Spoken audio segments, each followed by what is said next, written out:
Hello and welcome to the Fat Jack Sports Hour. Thank you so much for joining us. I'm your host, the Fat Jack. The weekend is here. It's football season. It's baseball season, playoff season. It's basketball season around the corner. The Breeders' Cup's coming up at the end of the month. So many things going on. It's a great hour of your day if you're betting on sports this weekend or this year. Let me bring in my co-host from Louisville, Kentucky. We'll get things underway. Talk about last week. Talk about this week. Talk about the month of September that's in the books. So from Louisville, Kentucky, Mr. Brandon Rush. Brandon, how are you, buddy? Not only is all those things going on, hockey season opens this week, so I'm very excited that we are in the thick of everything that is fun about being a sports bettor. And yeah, you're right. The Breeders' Cup coming, basketball right around the corner. We're getting close to the sports equinox, where you get all four sports on one Sunday or Monday coming up. But it's an exciting time and another fun month under our belts.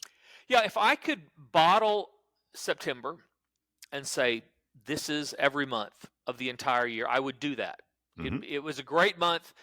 Don't have to do any better. Certainly don't want to do any worse. We'll have better months. It wasn't the best month I've ever had. I mean, it was a really good month. I mean, we won every week except this last one. It depends, and I wanted to ask you that question. I put that on social media. You can follow us at FatJackSports. But after winning every single week 0, week 1, week 2, week 3, whatever, all the weeks we had won every week in all sports, really. But when you add them up, whether you're an all sports client or just a football client, no argument about it. Profit. Then we come to this last week, and this last week we had lost on Monday. We won on Thursday. We won on Friday. We went 4-2 again on Saturday. We now are 4-2 or better every single Saturday. And then Sunday we lost. Took our first losing, really bad Sunday of the year. We'll have one of those every 6 weeks or so. We have a bad day, and it happened last Sunday. But so if you're on the football package alone, you lost a unit and a half, maybe 2 at the most, depending on juice and that kind of stuff. But everything else won. So soccer won. Not everything else won. UFC, I don't know. I haven't heard from Jordan, but I don't think UFC probably won. But the soccer won, and the players' props made about 10 games of profit. So I guess the question is, when I come on here, am I supposed to speak to the smaller group of people that just get NFL or just get the weekend or just get the day? And so when I say we had a winning week, I'm not going to say that I won't yell it from the rooftops, but the reality is we did, you did. Right. The service had a winning week. And most services, that's how they judge it. Sure. And yeah, if you're only judging it off football, just sides and totals in college and the NFL, not a winning week. But at the same token, there's an old expression: if you judge a goldfish on how smart they are, by their ability to climb a tree, you're going to think that goldfish is dumb. If you're only looking at football sides and totals as a winning profit, then no, that didn't happen. But if you look at the big picture with everything that you mentioned, with the props, with soccer, profit. But most weeks, the goldfish is climbing up the tree like a cheetah. Mm-hmm. I mean, because we've won all month long. I mean, football's deep into profit. If you're just a football guy, you're deep into profit. You're having a great start to the season. And so it's really some weeks, every week's different, but this week is a little different. This last week on balancing how much do I say we won because we did. And you're right. The rule should be, honestly, if you have the opportunity for very inexpensive, about $20 a week to add these other sports, not a lot of money. We go the longer term package, $20-$30 a week, you get all of these other sports added to your football package. So not a lot of money. That if you have the opportunity to do that, then it's on you to do that. And if you don't do that, then you may not win as much. The good news is that, and really the bottom line for last week, this year's been great so far. Everything's going great. We're going to have a great continued October. October is typically one of our top 2 most profitable months of the entire year. That's not a coincidence, because you have all of football, which we have a lot of data on now. Yep. Really, really deep, more picks. And then when you add basketball, the lines are so much looser the first part of the season in basketball that we always start hot in hoops. And those basketball plays, they're sneaky profitable early, and they don't cost you hardly anything. So if you sign up for football and basketball through the Super Bowl, or even through the Super Bowl is the best example, you're going to get basically basketball between now and the end of November for free, because the price won't go down between now and then for that package. So And if you add those other sports, it's very inexpensive. Right now, if you add all the picks from the Super Bowl through either March Madness or the NBA Finals, it's like $100 or $200 for the basketball between the end of March Madness and the NBA Finals, which is in June. So for like 2.5 months, just preparing ahead. yeah. If you take advantage of these preseason rates, you save a ton of money, and you're going to get picks all year long that's going to get you into profit with the rest of us that are making money. FatJackSports.com. Get signed up today and win this weekend. Brandon, what were your thoughts about last week? Huge football weekend. Most weeks when I finish them, I'm frustrated. Win or lose, unless I go 12-0, I'm frustrated. And I was frustrated even after last week. On Saturday, I was frustrated on Sunday. What were your thoughts overall? And I'll tell you why I was frustrated. I mean, seeing some of these, a lot of games go into overtime, especially in college football, was very interesting because there are so many decisions that obviously lead up to the final minute before you can really make a pivot one way or another, try to win the game or play for overtime. And there were some teams that were lucky to get into those situations. Some very entertaining games, some fun games to watch. But boy, there were some decisions that were made that were very puzzling, and some ball security issues in the NFL that really kind of frustrated me. Yeah, I mean, there's going to be some of that, and I was frustrated as well. I was frustrated for different reasons. We are so dialed in right now. I'm so dialed in that, and you know this because the elite plays. We didn't even talk about the elite plays for higher rate play, but they won Saturday, they won Sunday. They're making extra money every single week right now, and but that kind of is an indicator of how deep I could go, how deep the card can go, and make money. So Saturday, I'm in contests in Las Vegas. Saturday we go 4-2 as a service, and the contests are only sides. So I release some totals, I release some sides for it because those are the top plays, right? So in these contests, I release 7. There's 7 different college plays. I went 6-1 with the college play. So it's always frustrating when the clients and myself with the top plays don't do as well as the contests do. I don't have a time machine. I can't go back. I like the totals more than I did some of those sides, but when you dug a little deeper and down into Oregon, down into Alabama, down into that level, which were the next 2 or 3, Washington total under I didn't release. And that I did release this an extra. We didn't talk about the extra plays either, but there's extra plays on Saturday. They went 2-1. Extra plays on Sunday went 2-0. I'm dialed in, so I could go really, really deep and make a lot of money. But it's not responsible, right, to release 9, 10, 11, 12 plays to guys that a lot of times are just signing up for the first time that are down. And then if we have a bad week, I'm going to shrug my shoulders. It's like Sunday. We lose. I don't care about Sunday. We lost Sunday. So what?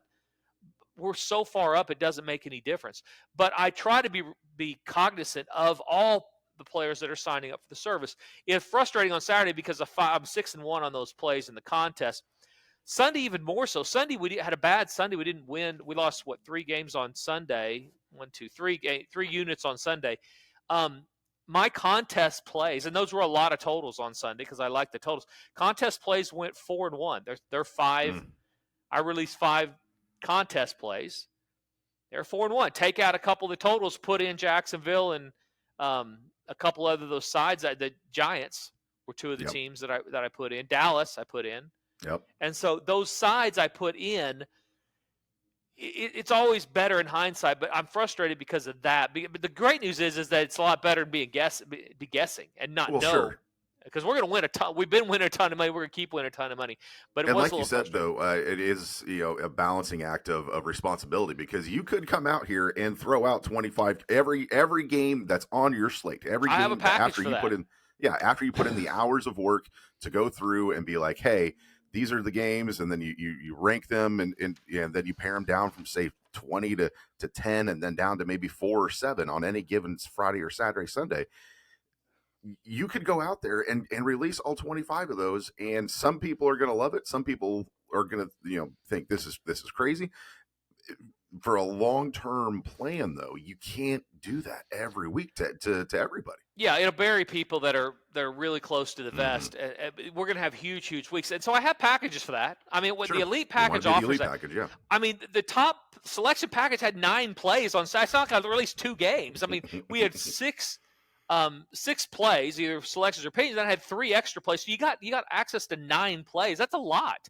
But the elite guys that package is much more. You can read about it on the website under the packages. Go to the bottom. You can read about it. It's basically guys that play more than $300 a game or so that like to play a ton of plays. If they're going to go to the Dallas Cowboy game, they're going to play the Dallas Cowboy game. Mm-hmm. If they're going to go to the Kansas Jayhawk game, they're going to play the game. So all those guys, they get extra plays because they have proven by signing up for a package that's more money that they want. They are asking, hey, I don't care what the risk is. I understand the risk.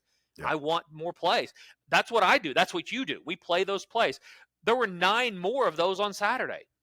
So 18 plays went out, and all those plays, but 3 won of the extra ones.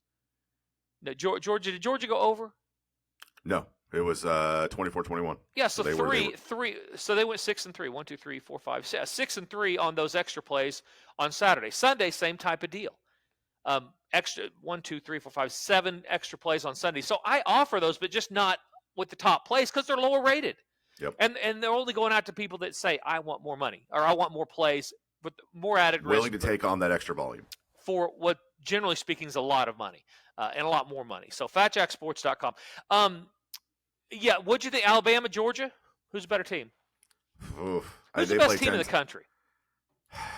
As much as it kills me, probably Ohio State. I was very high on LSU going into last week, and they laid an absolute egg. It's a race between Ohio State and Oregon. I guess maybe you can put a couple other teams in that mix, but those are probably the top 2. Ohio State, that was an impressive win, a lot more impressive than people understand. 20-0 was Washington at home over their last 20 straight up, not against a number that's straight up. The Oregon win, a big win. I've been one that beats James Franklin up every time he loses to ranked teams. I don't really beat him up on that. He didn't play. It was a toss-up game. I beat him up anytime I get a chance. But your point's not missed. Yeah, that was losing that way to that team is not. There's 99 coaches in the country that would have lost that game. The teams that would have coin toss game, very evenly matched teams. Yeah. Take care of business, you'll see them again. Type day. You know what I Yep. mean? So, luckily, college football, it's not 1985 when you lose a game.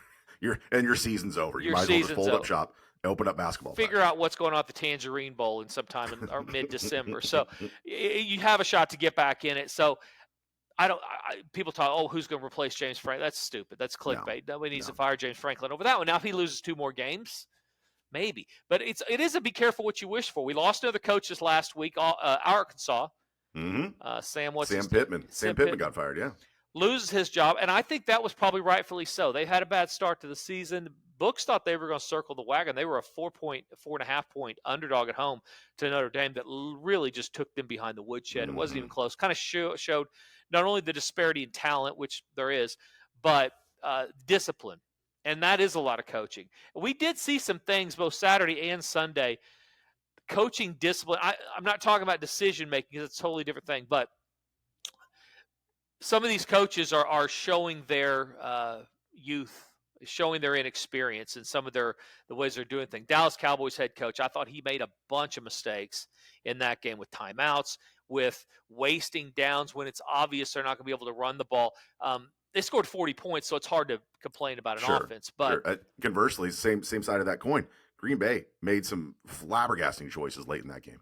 Yeah, and I still do not – we're going to get onto this week for sure, but I still do not understand some of these teams, Brandon, and this is coming from a gambler, a professional gambler.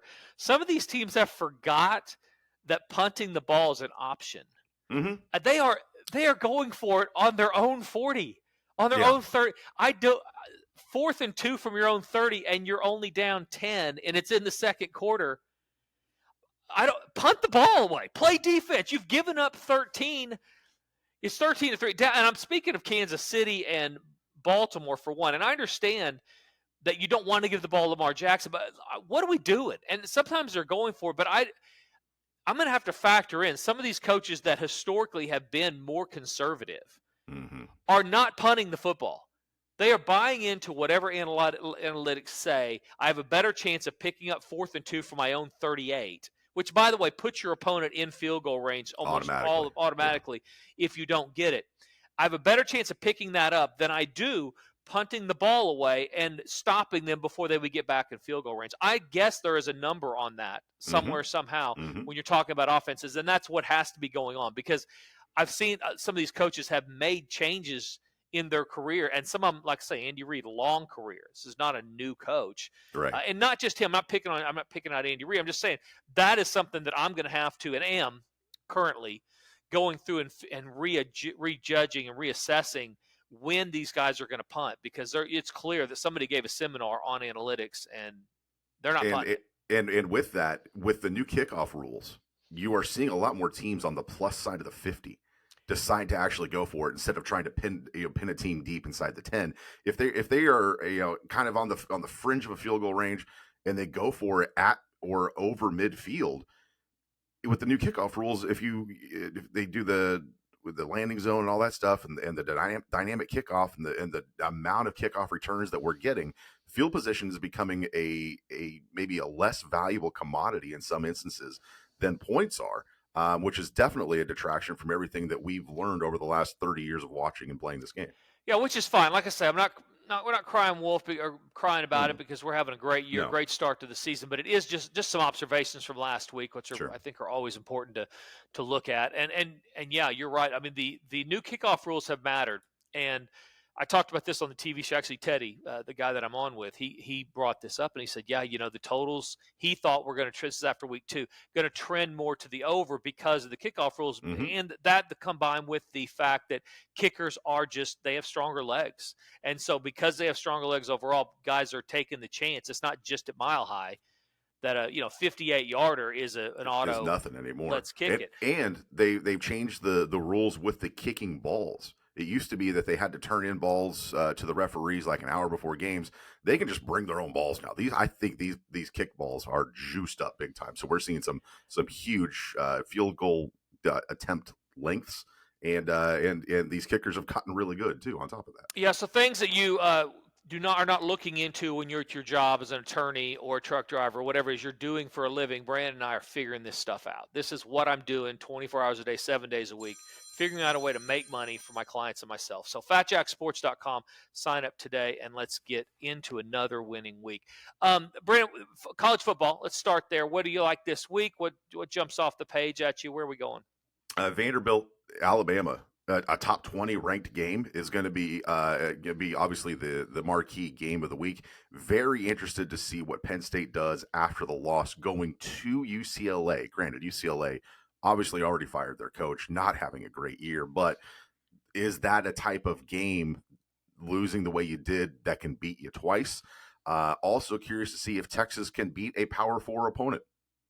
They haven't done it. They're one of 2 teams in the top 10 that have not beaten a Power 4 opponent yet this year. They go to Florida, so a big litmus test for them as well. And right before OU, Texas, also bad, kind of a bad spot for them against a Florida team that may not jump off the page to you, but I've talked about this the last couple weeks, since before LSU, that they have losses, but they are doing a lot right, or have been doing a lot right. Yeah.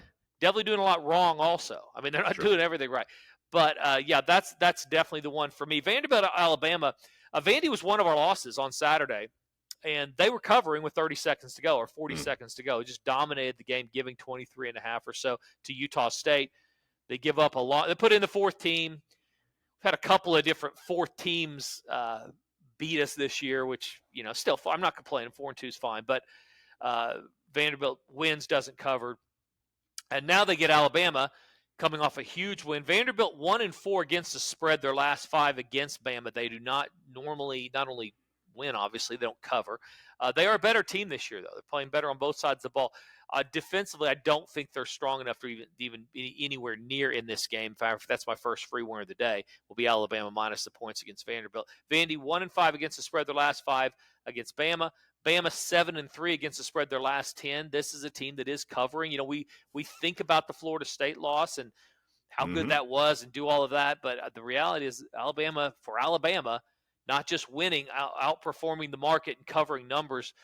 Alabama's staying under in this series too. They're doing enough offensively to where they hold them down defensively, and don't allow Vandy to stay in the game, basically just keep their foot on their throat. Vandy offensively has been pretty good, but when you go up against an Alabama defense, you have got to score because their offense is going to get theirs. When you're one-sided, that's why Alabama beats and covers a lot of these teams, and why, frankly, they've handled Tennessee in the past, is because these teams have been primarily offensive-driven with weaker defenses, and defense beats offense when it comes to being really good at both most of the time, and Alabama's offense has been good enough. 7 of the last 9 Alabama games in this series have gone under. Alabama's also covered 5 in a row at home, so first free winner is Alabama minus the points against Vanderbilt. FatJackSports.com. And again, that might be sour grapes because Vandy was one of my 2 losses on Saturday, winning by 22 instead of 24 or whatever to a Utah State team that had no business being in the game. The other one you mentioned, Texas, Florida. As you said, well, Texas, if you're Texas, Ohio State made their loss look better. Sure. And they continue to make that loss look better. And yeah, Ohio State, has given up very few points this year. Their defense is for real. Legit. They are the Big Ten type of team. They'd given up, I think, 13 points overall before this last week. And Washington is offensive driven, should have been able to score some more points. Ohio State basically said, no, not on our watch. So that loss is not terrible. It was, Arch Manning's first start, all blah, blah, blah, all those things. So don't try not to overreact to that. But now they go to Florida, that in a lot of ways is very similar to what Ohio State brings. So because they do have a very good defense. So what are your thoughts on this one, Brandon? Yeah, Florida has, granted, they're 1-3. They've only given up more than 21 points once, and that was to, I think, Miami, a Miami team, which I think a lot of people believe are a pretty good team. Obviously, they're a top 5 team in the country. If they can score, if they can find some offense and keep this game in the teens, they've got a very good shot. Obviously, though, playing against Texas, this is probably the one of, if not the toughest test that they've faced all year, and that's saying something considering they've played LSU and Miami already. Yeah, I was looking for where Florida is in total defense on the year, and I was trying to pull that up because they are.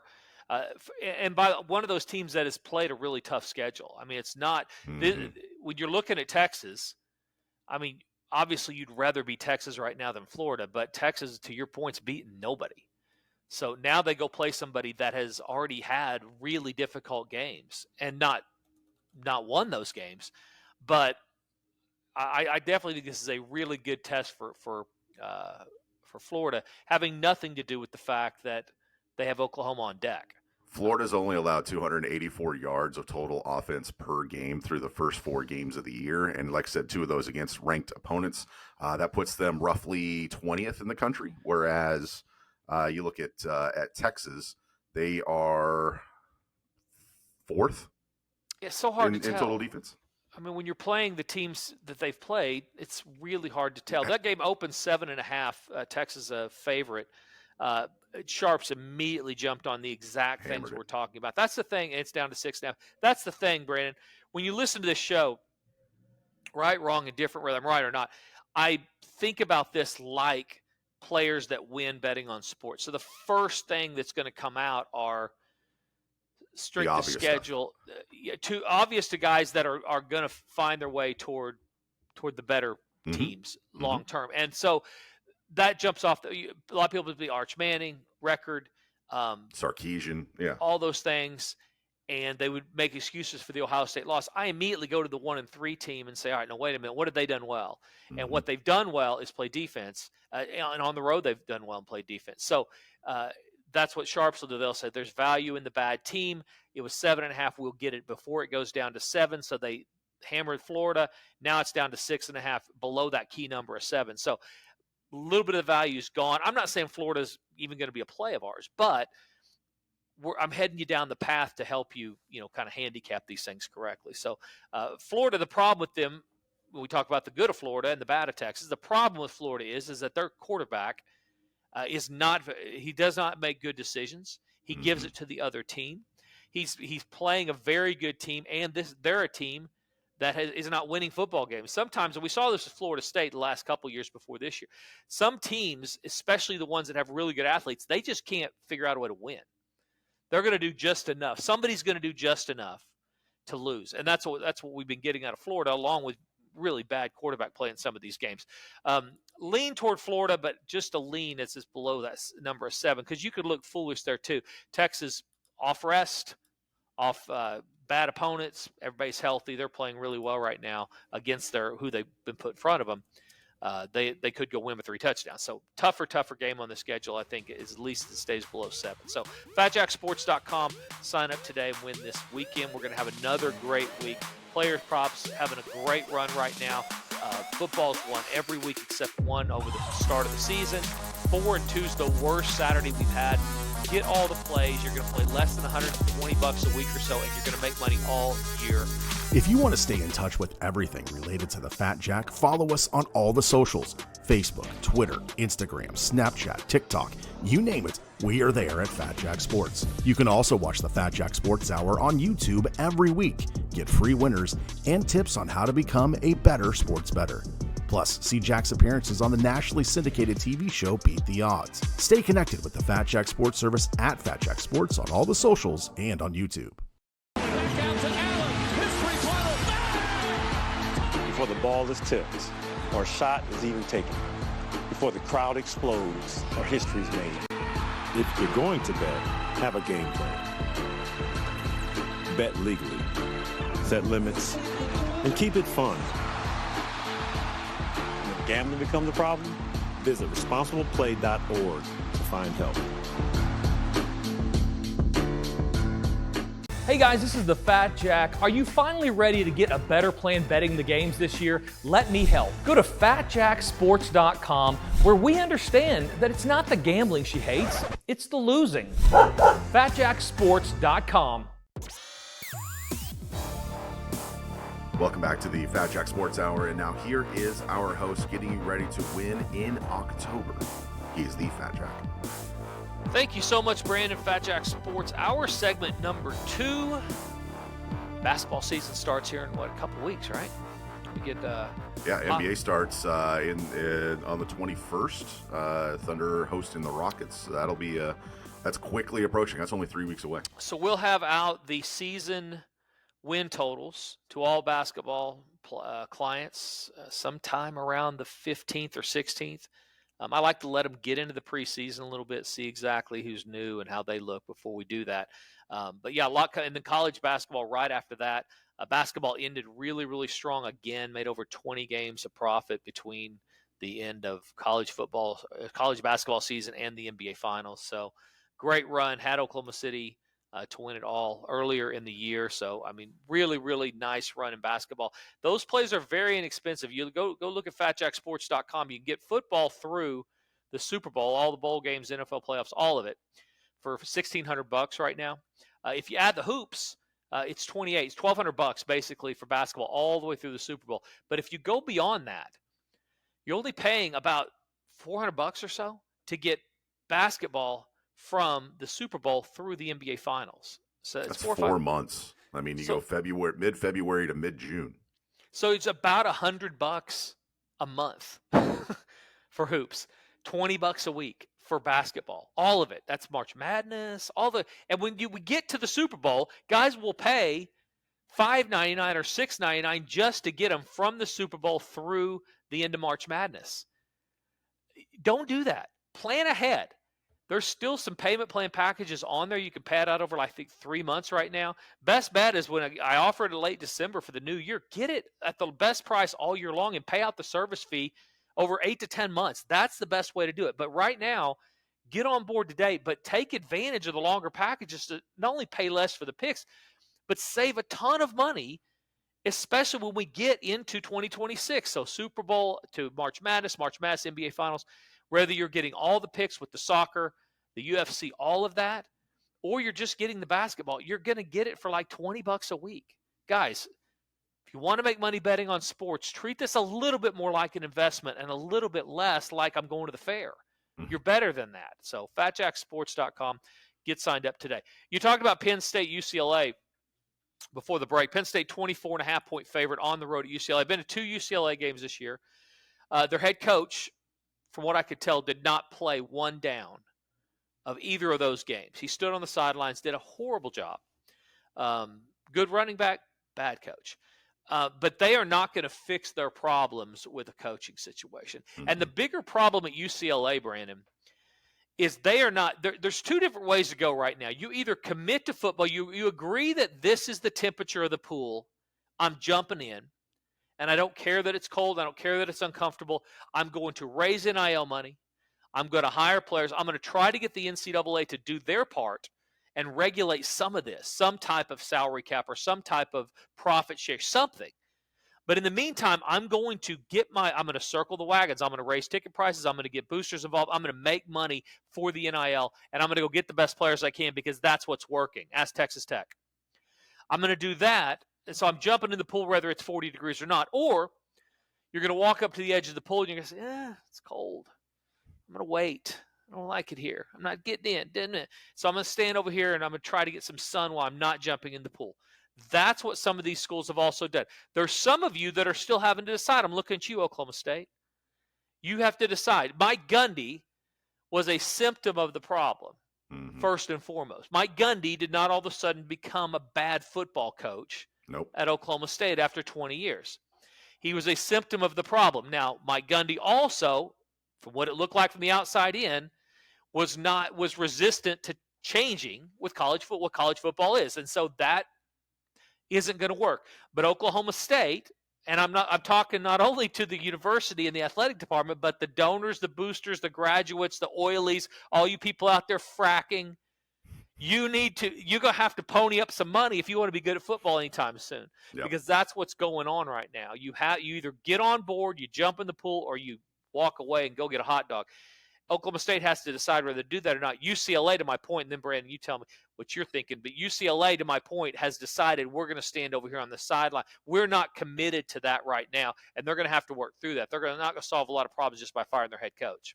You're either a blue blood or you spend like a blue blood. One of those things has to happen for you to have any kind of success. You are not going to find a team in the top 25 right now that isn't a historical power or isn't ponying up some cash to bring in players, because that's the landscape of football today. And the Blue Bloods were doing it before. Mm-hmm. Right. I grew up in Norman, Oklahoma. All right. Mm-hmm. Brian Bosworth showed up in a normal car. He was driving around a yellow Corvette with about 5 minutes on campus. I mean, Thomas Slott, Billy Sims, all those guys showed up either on a bus or in a normal vehicle, and then all of a sudden they got dropped off by their parents. Next thing you know, they're driving around in a vet.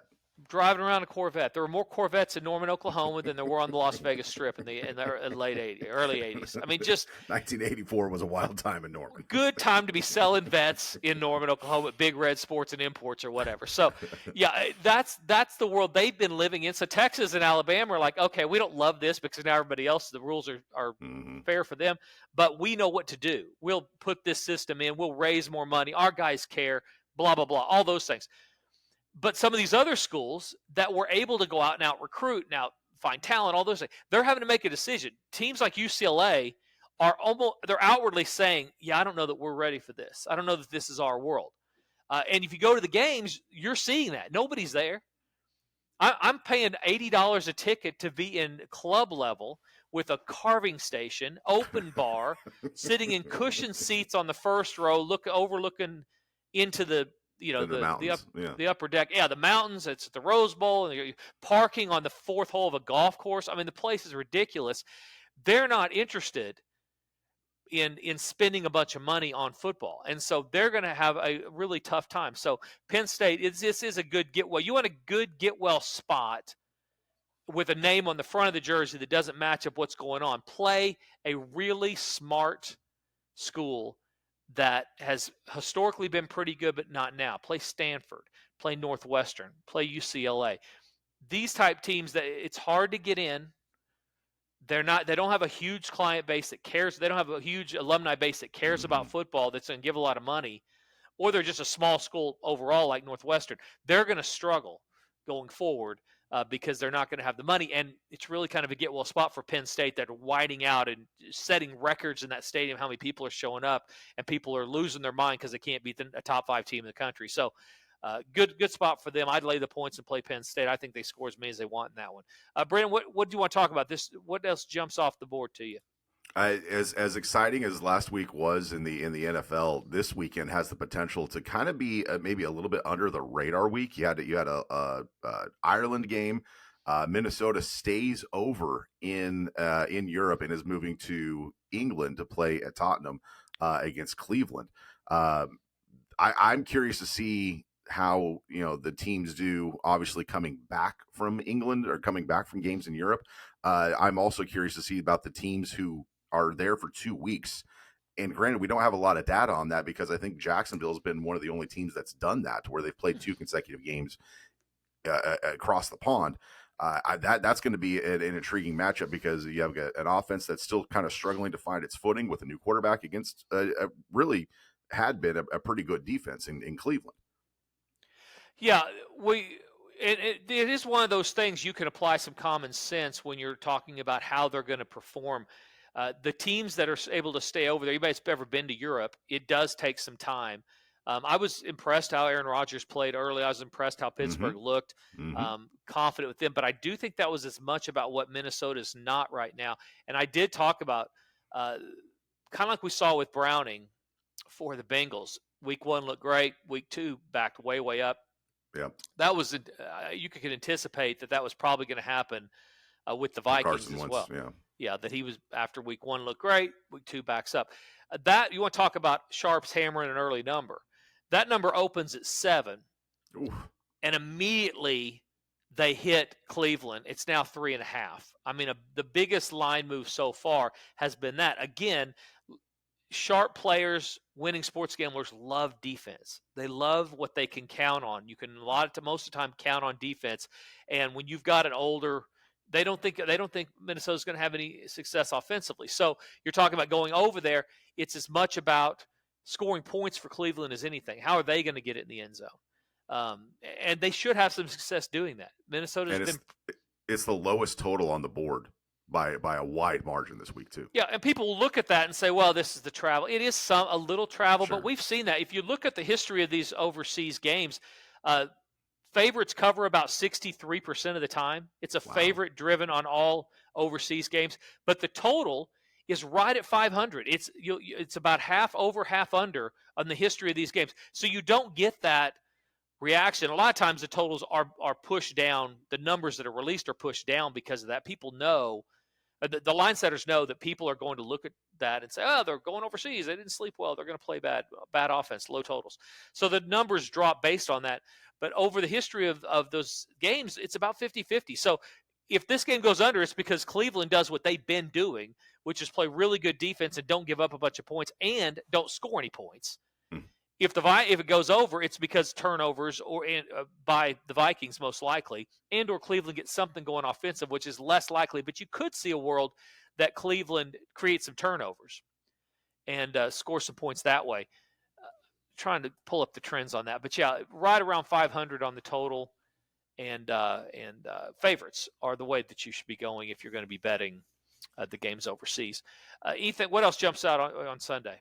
An intriguing game, which I didn't have circled for week number 5. Giants Saints. New Orleans has been competitive in their first handful of games. There were opportunities in especially the last 2 where you thought, okay, maybe this is where they break through. Spencer Rattler's playing a lot better than I ever thought he was capable of, especially considering the talent around him in New Orleans. And Jackson Dart comes into to New York, upsets the Chargers, makes New York look like a competent offense for the first time in what feels like a decade, at least since the Daniel Jones era ended. Without Malik Neighbors, though, how does that offense continue to go? And do you get that step down like we saw from, say, Carson Wentz in his first game in Minnesota? Jackson Dart plays well in his first game. Now he's got to go on the road in his first road start and play a team that's been trending upwards, even though they're 0-4. And a lot of it's going to be about how well Jackson Dart adjusts to the NFL on the fly, because what he did this last week, and by the way, that's another one I'm just kicking myself not releasing. We had the Giants play. The Giants were a lower rated play. They cover and win easily, and didn't release them to the clients.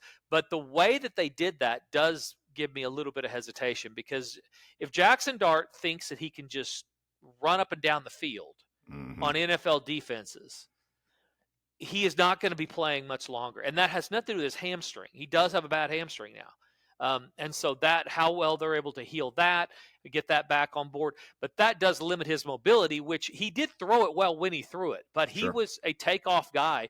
I understand. I would do the same thing. It worked a ton, had a ton of points. We had a dart over on the props that had over his rushing total. It flew over.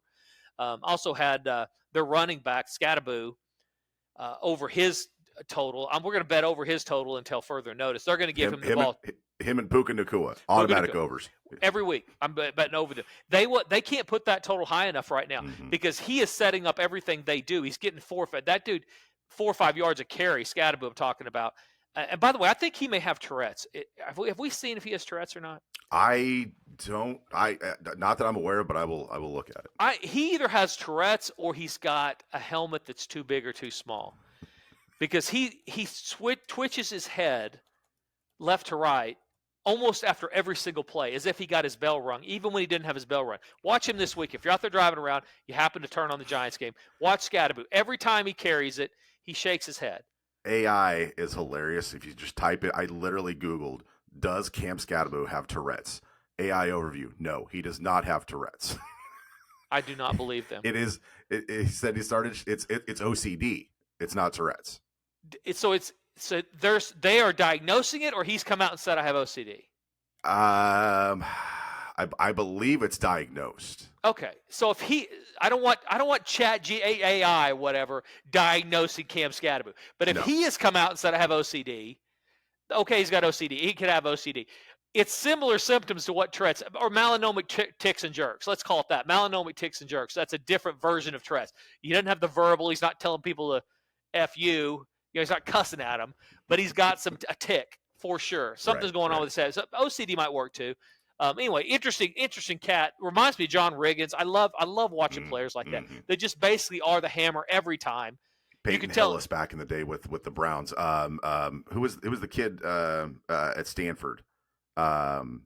Yeah, I know who you're talking about. Before Christian McCaffrey. Yeah, it was the same kind of build. We'll just run through you as opposed to run around you or try to outpace you. Hitting You're between him and the goal line. He's going through it. Yeah, hitting is why I play. I look for and watch him pass block, dude. Love the way he pass blocks. He's just punishing. I hope he stays in the league a long time. Hope they fix the helmet stuff. He doesn't get CT or whatever, because that guy is fun to watch. Anyway, yeah. So it's going to be about whether he can. Jackson Dart could adjust his game to not run as much. Giants 4-12 against the spread their last 16 games, under 4 their last 5 games. But with him at quarterback, they are totally different team. And it's so hard, Brandon, to separate what I think about Russell Wilson as a player versus what apparently he is as a person. Sure. This guy's apparently a really good teammate, really quality helpful. human, apparently, yeah. It's like watching golfers and judging them. We're not even going to talk about the Ryder Cup. It was such a waste of time. I mean, the United States team that I guess made $500,000 or so a piece on that should all have to give that away, and not give it to charity. Like drop it off to everybody that paid for tickets. Gets to go into a field, and they throw hundreds off of a building and then let all those out of a helicopter like it was a minor league baseball promotion. Yeah, our bad. We're sorry. Not we're bored, stiff, boring white people that got our you-know-what's handed to us on a golf course against the European team that was a huge underdog. We're going to take our money and go back to the country club and sip on martinis. That's not what should happen here. Those guys should all give the money back and give it to the fans or give it to somebody, because that was embarrassing to watch. On my TikTok, I have these money drops, where they hide money around. You seen that? Yeah. Let's do that. Go to New York area and hide money, and then just go give it to people. Say, this is the money that I should have earned during the Ryder Cup and didn't. Put it in the bottom of holes. So you got to play local courses. Perfect. So that way you're pumping money back into the community. You're growing the game, and then you just find a stack of hundos in like underneath the pin at 14. Perfect. Something. Let's act like we actually care. Not I'm going to go get on the plane, go back to my mansion, and move on to the next thing. Embarrassing from top to bottom. They finished well, but it was too who cares? That performance Friday. You know what? You know who else finished well? The 4th team of Utah State finished well. Right. No, the first team of Utah State, the fourth team against the fourth team of Vanderbilt. Yeah. That's who finished well. They got their first teamers in. I got the fourth teamers over there at Vandy, and they're scoring a meaningless touchdown. It's like 80 yards with 30 seconds to go. That's who finished well. I don't want to hear about how well you played in individuals. Give the money back, and then we can talk about how. Yeah, this is a different deal. Europeans didn't have any problem with it. Yep. So I don't even get me started. I wasn't going to talk about it. It was a no talk about segment.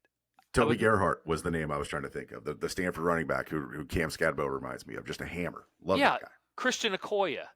The Nigerian nightmare. Yeah, I mean, just guys that just are looking for contact. They don't care. That's what this guy is. Watch him, man. Pass blocking is a thing of beauty, and that's not a football. That's a hitting fan. That's the type. When I played back, that's what I was. I wanted to find contact. This dude is looking for contact. Love him. Not sure I'd have anything in common with him, though. He's one of those guys absolutely baking beer cans over his head, standing on the bar, throwing stuff, that type of deal. We were talking about the Giants and New Orleans. New Orleans gone over 4 of their last 5 games. They are scoring some points, also giving up some points. This is an intriguing matchup. So this series more than not goes under. 4 of their last 5 go under in the series. But this is one of those games that you've got the Giants as a small favorite. So do you believe in the fact that the Saints are improving offensively and Spencer Rattler is getting better? Or do you say, you know what? That's an offer, one-outer. The Giants, an outlier. An outlier. Yeah. The Giants, small favorite. That's not enough that they have figured out with any quarterback play. And you're right, the receiver going down hurts them, but they pick up the mobility of Jackson Dart if he's healthy to kind of help soften that. Because the thing about the receiver for the Giants was that he was such a focal point that they had to. But now they get to spread out a little bit. Well, now you got to take that emphasis and put it on Jackson Dart's legs, which the Saints are going to do, but they are on 4 for a reason. And it's kind of like CeeDee Lamb being out for the Cowboys. When he's not the focal point of the offense, all of a sudden they're scoring 40 points. Yeah, I think it's because they're not trying to force feed in the ball, and that's what we only have an hour, but I mean we haven't talked about A.J. Brown and his complaining over at Philadelphia. He's probably got some validity to his point, but they're winning games, and Jalen Hurts is throwing for 130 yards a game. Would you rather win or would you rather get numbers? So that's the deal. I mean, when you have to pick, and sometimes you do have to pick. Sure. A lot of times you're like, no, I don't want to pick. I want to win and get the numbers, and we can do both. We're better if I'm getting the ball. But if they're forcing it to A.J. Brown, I mean, maybe they're not, and Jalen Hurts' numbers are coming up. Maybe they're not winning. Maybe they're getting more 3-and-outs or something. I don't know. I'm just saying that's a team that if I'm on there, I'm not complaining. I'm just moving along. I'm understanding they're going to use me when they need me. They know that I'm here. So anyway, FatJackSports.com. Lots of great storylines in the NFL for sure, and a lot of ways to make money this week. How are we doing on time? We need to get in a break. All right, let's take a break. I mean, I feel like we're getting a lot done, and then other times I'm like, you didn't really say a whole lot there either. So FatJackSports.com, that's the number one thing you need to hear. If you're betting the games, get signed up. And I'm going to do a ton of selling. I shouldn't have to. Go to the results tab. Look at the results at that point. Right? Just apply some common sense. Go to the website that I've said 27 times this show and apply common sense. Everybody pays the same price. The price is only determined by how long you sign up. Go to the results tab immediately. Look at that. And also, when you're at the package page, look at the difference in the prices on the season package. When you do go with a longer package, how much you're actually getting for that little bit of money. You save a ton of money, which you will thank yourself. I promise you're going to thank yourself come March when we're springing into sunshine. You're going to thank yourself that you're not paying the service fee because you paid it a long time ago. And more importantly, you're paying $20 a week from that service fee to win in April, May, and June. All those months are very inexpensive when you get them now added onto your package. Get signed up today and win. Hey guys, this is the Fat Jack. Are you finally ready to get a better plan betting the games this year? Let me help. Go to FatJackSports.com, where we understand that it's not the gambling she hates, it's the losing. FatJackSports.com. Welcome back to the Fat Jack Sports Hour, and for the final time today, here is our host swinging into October. He is the Fat Jack. Thank you so much, Brandon. Fat Jack Sports Hour, segment number 2. Three. Sorry, strike number 3. Time flies when you're having fun. Getting ready to make money this week. Go get signed up. Less than $100 a week for the longer packages, and ready to win. What have we learned through 1 month or so of the football season, Brandon? Anything jump off the page of what we've learned? I think that, boy, the teams that we thought were going to be really good, with the exception of Baltimore, are pretty much intact. I think when you play a first place schedule, teams like Kansas City do, teams like Detroit do, that if you stumble early, it's okay. And that's part of the beauty of the NFL is you can be pretty mediocre in September and still be in the mix come the end of the year. I'm not selling stock on any team to make the playoffs thus far that is sort of in that upper echelon, except for Cincinnati, obviously, because Joe Burrow is out, and then Baltimore. I mean, they might as well shut everything down, because sitting at 1-3 and now facing a very uphill battle, already being 2 games behind Cincinnati and Lamar Jackson with a banged up hamstring. Hey, just fold shop and get ready for 2026, maybe. Yeah, it seems early, but it'd be interesting to see. The problem with them, they're going to win a lot of games if they stay healthy enough, just because they're going to outscore some bad teams. And they are a team that's had a really tough schedule starting the year. They're scoring a bunch of points. They're one of only 2 teams to score more than, or one of 3 teams to score more than 130 points in their games this year. They are one of only 2 teams to give up more than 130 points in games this year. Yeah, their defense is not very good, and they've had some real timely fumbles that have really hurt them. Otherwise, we're not talking about shutting it down. I think I'd give them another month to see where they are. Like I said, they're not going to win the Super Bowl, but they definitely could make a run as long as they will stop anybody and keep scoring at their rate. We talk about schedule, and which makes such a big difference this time of year. You know, Indianapolis, the teams they had beaten, and I said this all over the country last week, but the teams they had beaten were 1-8 straight up going into this last week. Denver's the only team that they've beaten that's worth a darn. Had won a game, and they went and lost to the Rams, another team that was on our card that I didn't release. I mean, it's just there's so many opportunities to go 5-0 or 4-1. But yeah, that their strength of schedule has really given false hope, in my opinion. They're better for sure. There's a lot of teams that are better, but let's not put them in that top tier with the schedule they played. Look at who the teams are playing before you start deciding they're good or not. This week we've got teams on a bye: Chicago, Atlanta, Green Bay, and Pittsburgh. How they come out after the bye, we'll talk about next week. But the teams off of bye, there's some good trends going forward. There's not a lot of good trends before the bye. All about 50% except home favorites. Home favorites hit about 60%. So if you can catch a team heading into their bye that's a home favorite, they're going to hit a little below, like 58% over the last 20 years or so. Makes a little bit of sense, I guess, from a mental standpoint. They want to do well before the bye. They want to, going into the bye, all that kind of stuff. But the rest of them doesn't really matter before. After the bye, there are some stats. We'll get into that as we get into the month of October. Obviously, basketball coming up in the middle of the month. Get signed up for that now. If you're on a football-only package, add that now to save a ton of money. Basketball packages go up in price once basketball starts to add them. So if you sign up now or add those to your football package now, you're going to save money versus waiting. Best bet you can do, get all the picks and all the sports through at least Halloween. It's about $120, $130 a week to do that. Or longer, and you're going to save even more money through the Super Bowl or beyond at fatjacksports.com. How are we doing on time? We should probably get out of here. All right, so we're going to wrap it up. Before we do, I'm going to give you another free winner. The Rams at home, minus the 3.5 against the 49ers. These are teams, I think, one's a pretender, one's a contender. And although Rams struggled a little bit more last week against Indianapolis than I thought they would, they got there with a long pass play at the end. The Niners, I always thought Brock Purdy is a little bit overrated. They've got some injury issues as well. McCaffrey's looking more human. And actually 2 more. Go over with Puka Nacua and go over with Cam Skattebo's carries. Those are easy. Both of those guys. 25 carries last week. That's insane in this day and age. And Nacua had 14 receptions or so. I mean, just they're flying over the numbers. Those two guys are huge parts of their offense. If you're playing players props, auto bet both of those over until they at least lose a game. So until further notice, at least. That's right. Guys, don't drink and drive. Wager responsibly. Get signed up today. Have a great weekend. Until next week, for Brandon, this has been the Fat Jack Sports Hour.